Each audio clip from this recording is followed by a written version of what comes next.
Today's episodes of Ahsoka featured a massive revelation with huge implications for not just the Star Wars galaxy, but the universe as a whole. The journey beyond has just begun. We'll talk about that in today's Star Wars video.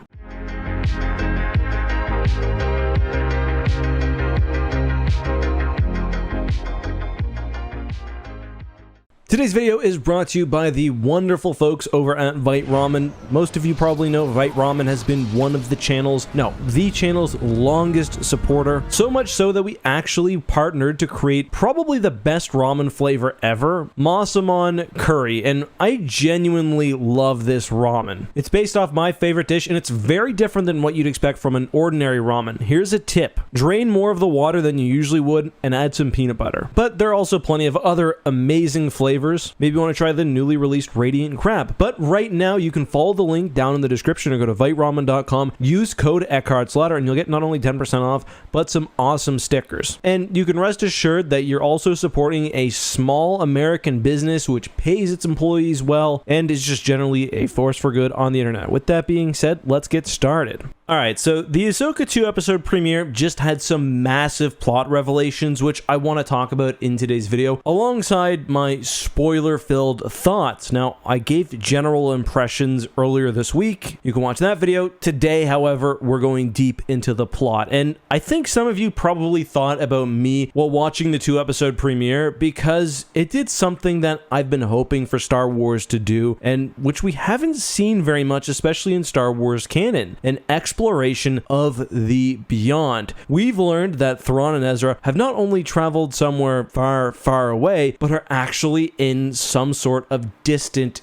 galaxy. We learn that there is a race that visited the Star Wars galaxy probably a long time in the past, but which seems to be somehow connected to the Night Sisters, and I'm guessing that we may get an explanation for why Night Sister magic is a little bit different than normal usage of the Force. Anyway, I love this because there's so much mystery. We have no idea what's on the other side of this intergalactic void, and the idea of having to steal engines from a super star destroyer to make a ship capable of traveling what they call the pathway to Peridea, it's just really cool, especially because the journey wouldn't even be possible without this device. One thing that I thought was interesting is that when they turn the map on, there are many other constellations and galaxies, but specifically that the galaxy to which Thrawn is, and they use this term specifically, banished to, is encircled by representations of the Purrgil. And I'm kind of wondering, because we see the Purrgil in a trailer, whether the bad guys make the journey to this place beyond the galaxy on their ship, the Scion, the Eye of Sion, which by the way looked amazing, and the good guys maybe travel alongside the Purrgil. That could be interesting. The reason why I like this so much is just because it offers such new territory, both literally and figuratively, for the Star Wars universe. Do I think they're traveling to a realm which is as populated and complex as the Star Wars galaxy? No, certainly not. That would be very strange. But all this new space, and space that's intrinsically connected to the Star Wars galaxy, offers a lot in terms of potential future threats,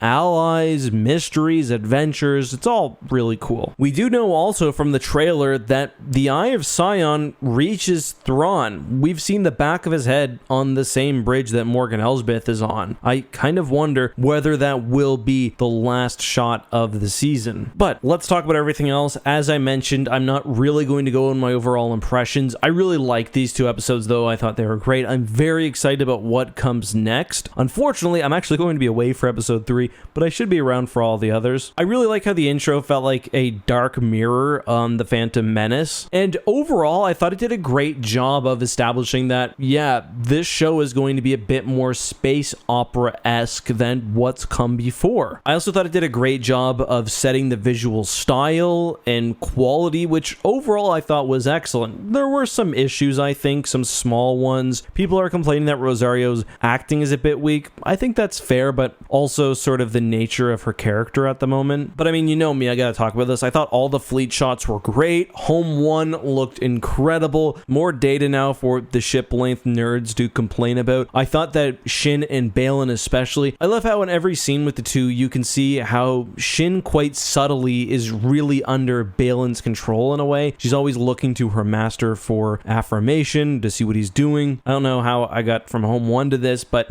I'll go back to the ship stuff. The E-Wing also looked great. I think visually, maybe the best moment of the 2 episodes was the Corellia sky chase. Just great stuff. The one thing I was a little disappointed in was we got a nice look at Corellia's shipyards. They were like the same shipyard type that Star Wars canon has been using non-stop, and we also only really saw them building that new Mon Calamari frigate or New Republic frigate, whatever it is. Oh, by the way, did you spot the ghost within the hangar on Home 1? I thought that was a nice detail. Anyway, moving on, I thought the focus on Sabine for the first 2 episodes was really smart. Sabine seems quite clearly to be the one most affected by Ezra's disappearance. She's literally living in his old house. She's almost trying to become Ezra. I think that scene where she's fighting off the invaders and she chooses his lightsaber instead of her Mandalorian weaponry was really important. It indicates that at that point anyway, she doesn't quite understand what she is. She's trying to become a Jedi, she's training with Ahsoka, but it's not really working, and it's pretty clear, especially based on episode 2, that she's not going to become a Jedi in a traditional sense. Hu Yang says, just really simply, of all the Jedi he's interacted with in hundreds of years, she just doesn't make the cut when it comes to touching the Force. Rather, Ahsoka's sharing the Jedi tradition and certainly the Jedi's way of battle. She's teaching her to be a warrior, and for Ahsoka, who's not really a Jedi herself anymore, I think that's appropriate. But I mean, no surprise that she got her butt kicked by Shin. Even the descriptive audio says straight up that Shin is a superior warrior, which I did get a chuckle out of while watching. Also in episode 1, I thought the inclusion of Governor Azadi was just great. I mean, it would have been silly not to include him given that Clancy Brown looks identical to him and does the voice in Rebels. Jai Kell as the senator was also really nice. Overall though, Lothal looked so good. I really liked all the scenes there. I just think that they nailed that aspect. The Corellia bit on episode 2 I also quite liked, and the idea of there being Imperial hardliners just hidden basically within the New Republic is very fitting given what we know of the lore of the time. Like, this is a problem in universe that extended until the days of the First Order. There are a lot of people who want the Empire back. They're siphoning New Republic funds and resources, and I mean, it makes sense. The New Republic basically inherited all this Imperial stuff. Of course, they didn't manage to stamp all the bugs out. Chopper for me was another big highlight. He just translates so well to live action, which is not surprising. But I gotta say, overall, this was just a really great 2-episode premiere. I'm very curious to see where the rest of the season goes. It's been great to see lots of positive reception pretty much across the board. Yeah, some people are complaining about the pacing, which I don't understand, or there being aspects which are wooden that I guess I understand a bit more, but generally, fan impressions have been really positive so far, and that just makes me happy.